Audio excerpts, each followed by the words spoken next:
الذين لا يتابعون الشيلات، وش ممكن نعرف الشيلة بشكل مختصر؟ أولا الشيلة هي فن شعبي. يعني مثلا إذا قارنا في الأيام في عصرنا الحالي هي تقريبا زي الأغنية الشعبية، بس الأغنية الشعبية يعني ترى فيها يعني مثلا الآلات التراثية والقديمة وكذا مثل العود والناي، بينما الشيلات لا يعني مواكبة أو مواصلة للفن الشعبي. يعني الفن الشعبي اللي يعني امتداد الفنان بشير شنان والناس ذولا، ولكن أخذت يعني مفهوم القبائل وكذا، يعني صار متابعينها من كبار القوم في قبائل المملكة والخليج، وصارت تراث مختلف عن الأغنية، ولا ينسبونها أنها أغنية، ينسبونها أنها شيلة وتراث شعبي يقوم على مقامات أو يعتمد على القصيدة النبطية والألحان التراثية.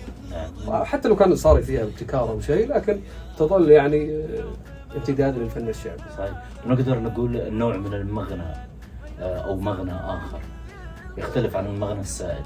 طبعا، لكن طبعا بداية الشيلات لين وصلت لمرحلتها الآن في 2023 مرت بمراحل ومعتركات معينة وكذا، لين خلى يعني توصل الآن بالشيء اللي الآن نسمع. بداياتها كانت قريبة من الأناشيد، بعدين تم إضافة آلات معينة عليها، تطورت آلة ثانية إلى وصلت تسمعها كأنها أغنية، ولكن تظل أغنية شعبية، حتى لو تم يعني تطويرها إلى الأغنية السائدة في المنطقة والخليج وكذا، الأغاني المعروفة، إلا أنها تظل يعني امتداد. أجعل الجواب له. صحيح. كبع تاريخي كانوا يقولون إن الشيلة الزمان يهجنون الناس على الإبل في قديم الزمان، فكانت هذه نوع من الشيلات في تاريخها كبع تاريخي، يعني كبع تاريخي وأثر تاريخي بمسميات أخرى، يعني مسميات يعني تظل يعني تحصلها تحت اسم الفلكلور.